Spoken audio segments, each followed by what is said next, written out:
talking about the flower of deep learning Indaba, no pun intended. Abeba, how are you? I'm very good. How are you? I'm fantastic. We're at Ground Zero, University of Ghana, Accra. It's been amazing. We're on the third day, right? Yes, we it's are. The third day. How are you feeling? I'm feeling a little tired. How's the fatigue? Yes, I was about to ask the fatigue. Still learning. Yes. Still networking. Still connecting with people. Yes. Still being inspired. Yes. Look, I mean, we're halfway through the conference now. Yes. We had our opening ceremony. Yes. We had our poster sessions. We had our breakaway sessions. Yes. What's the mood? What's your opinion thus far? The mood is still very vibrant.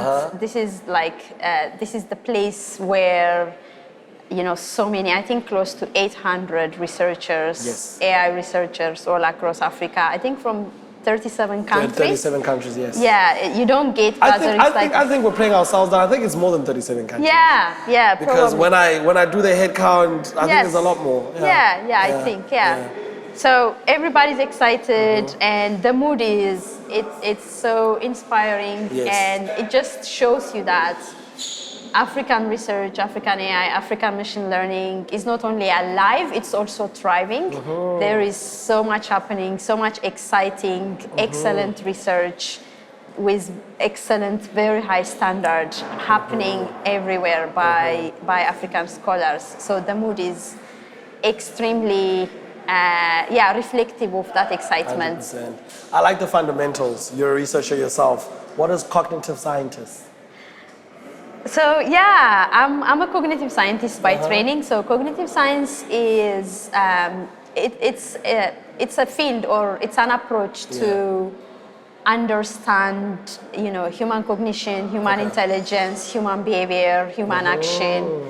How do we think? How do we solve problems? How are we the way we are? Yes. So you can take so many different approaches. You can take a computational approach, which involves a lot of building computational models of thinking, development, categorization, and so on.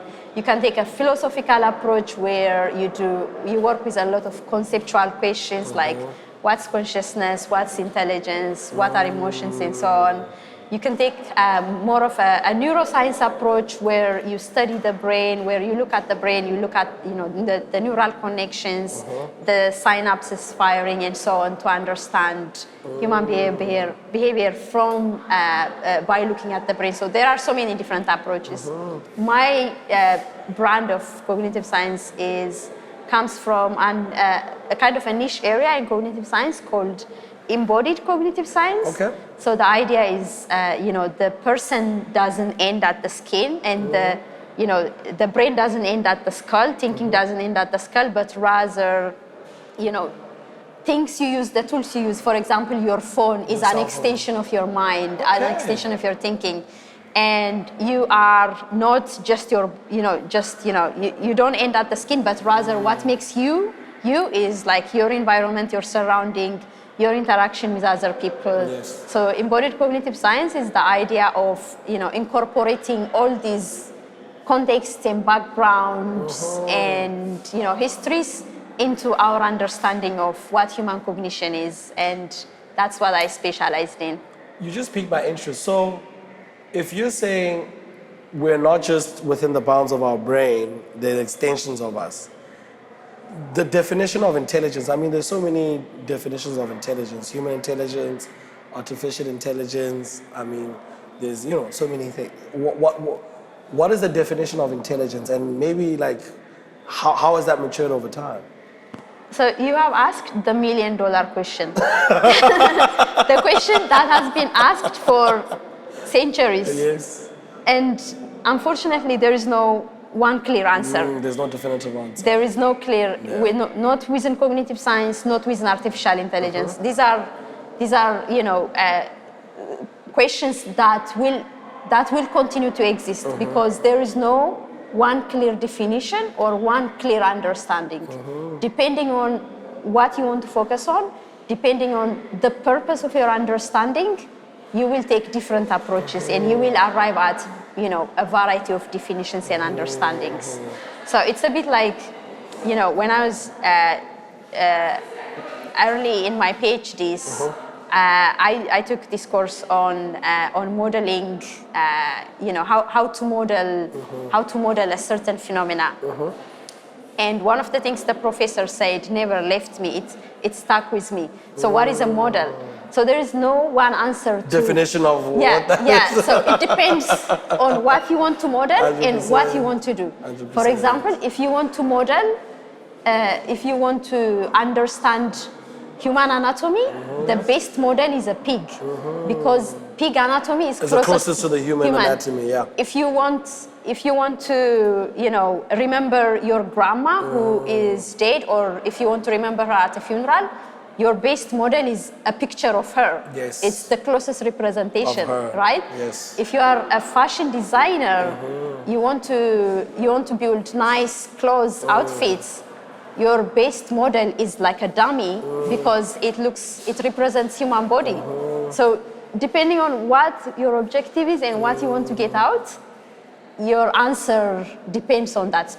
And there is no one universal, clear definition or answer to that question. I love that answer. I love that. Now, how does Abeba from Ethiopia, the cognitive scientist, join this community of Deep Learning Indaba? When did that happen?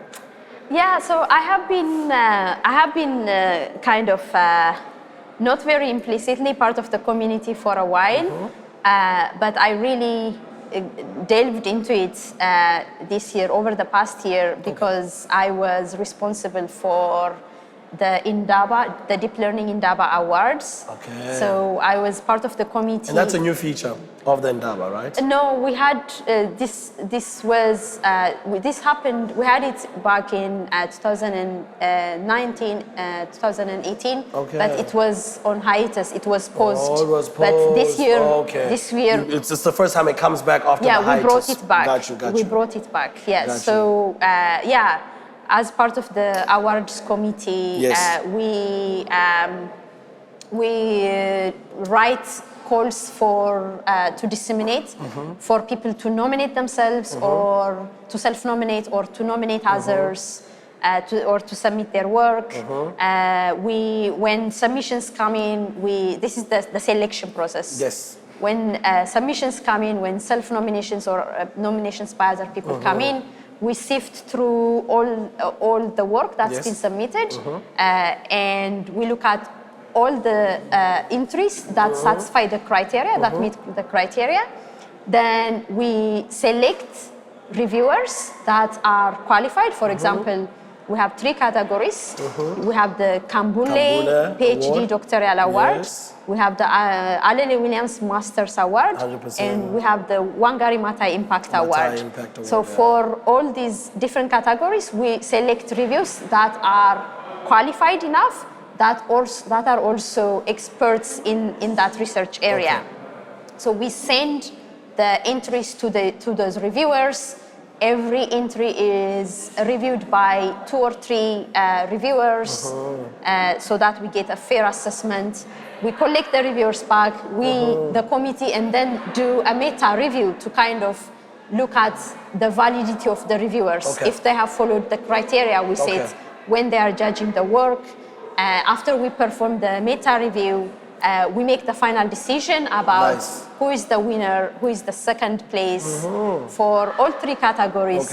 And then we announce the award winners. And the whole process takes about 8 or 9 months from the call out, from the call out to submission, all the way to the giving the award. Looking for reviewers, to collecting reviewers' comments, and to between ourselves deciding who adheres to the criteria and the values of these African intellectual giants, and then we make the final decision. Paint us the magnitude of the awards. How many applicants do you get? 1, and I think the second question is, the people that get awarded these awards, what does it mean? What authority or what recognition does that do in this community of, the biggest community of AI, machine learning, essentially on the continent? Yes. What does it do for the notoriety of the people that win the awards?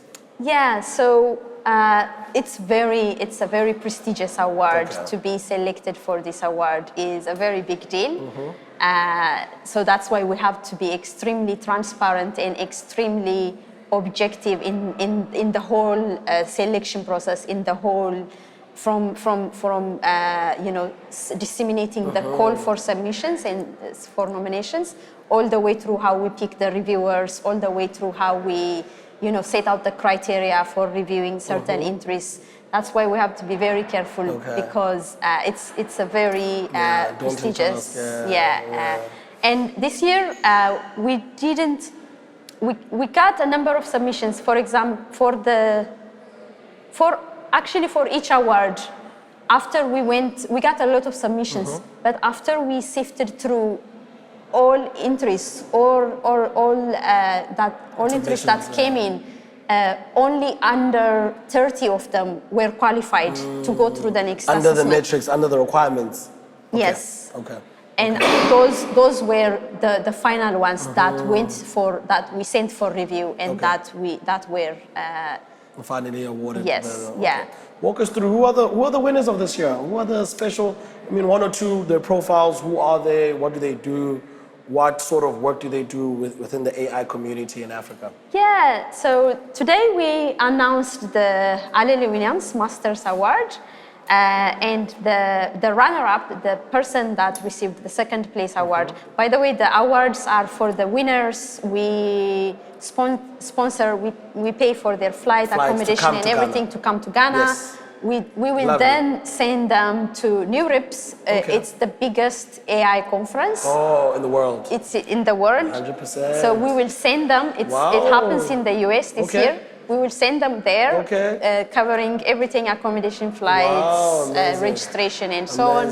We'll send them there to present their work there. With the best of the best in the world. Yes. 100%. They also receive $1,000 in grant You never told me that. I should have applied. Yes. I should have applied. You never told me. Yeah. And for the second place, for the runner-ups, we sponsor them to come here, and they also get $500 in research grant as well. Beautiful. So the idea is, so we have different criteria for judging for each category. Obviously, for the PhD thesis, the Kambule Award, and for the master's thesis, which is the Alele-Williams Award. Because they are academic work, the kind of criteria we look at, like academic rigor, is the work related to computer science or computational science and statistics. It can be in a very broad area of computational and statistical sciences. It can be natural language processing, computer vision, statistics, or the neuroscience, the neuroscience side of things. So anything computational and statistical science is very broadly defined, and they also have to be African students registered at an African university, at African institutions. I love that. And ideally, because the idea of bringing the awards back is, one, we want to uplift African intellectuals. So, for example, African intellectuals like Thomas Kambule, he was one of the most influential South African mathematicians. Grace Alele-Williams was the first Nigerian to receive PhD in any field. Yes, she was. I need to brush up on my academic African history. Yeah, she was the first to do so many things, and she's considered as the mother of academia, not only in Nigeria but also the whole of Africa. And she worked at the intersection of mathematics and education. She developed and designed so many educational curriculums that are used not only in Nigeria but across the African continent. 100%. And Wangari Maathai is, one of Africa's Nobel laureates, and she did so much work in terms of bringing, environmental awareness, in terms of activism, in terms of, fighting for women's and girls' rights. So all these intellectuals at their core have this value of uplifting Africa solving African problems by Africans themselves. So when we receive entries or nominations, we look for work that aspires to these intellectual values. Yes. So Indaba really put a lot of thought in naming these awards. Like that is even from a historical, archiving and maintaining legacy. It's beautiful. Yeah. So today the person that was the runner-up that came second was Sidel Kupa. Okay.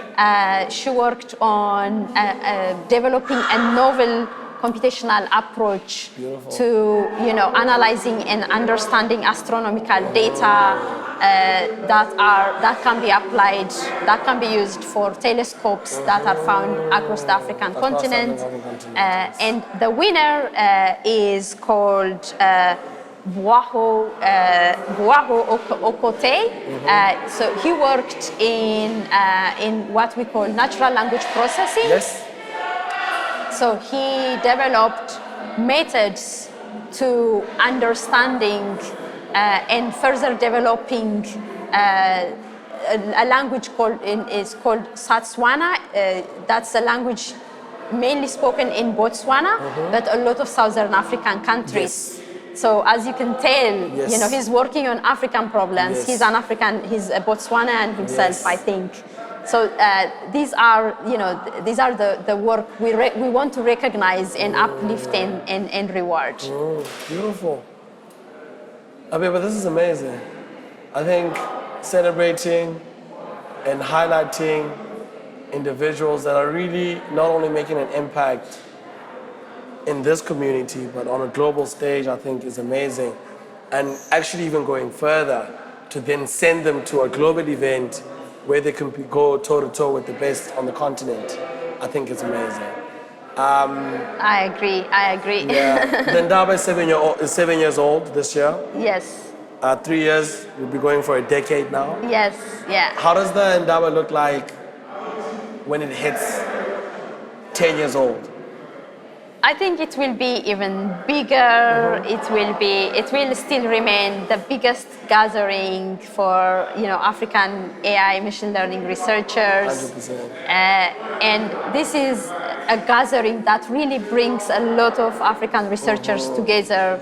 And even now, as you can tell, this gathering is not just for Africans. It has a worldwide recognition. 100%. As you can tell, a lot of big tech companies, Western big tech companies, can't ignore us anymore. They are aware this exists. They are trying to participate. They are trying to take part.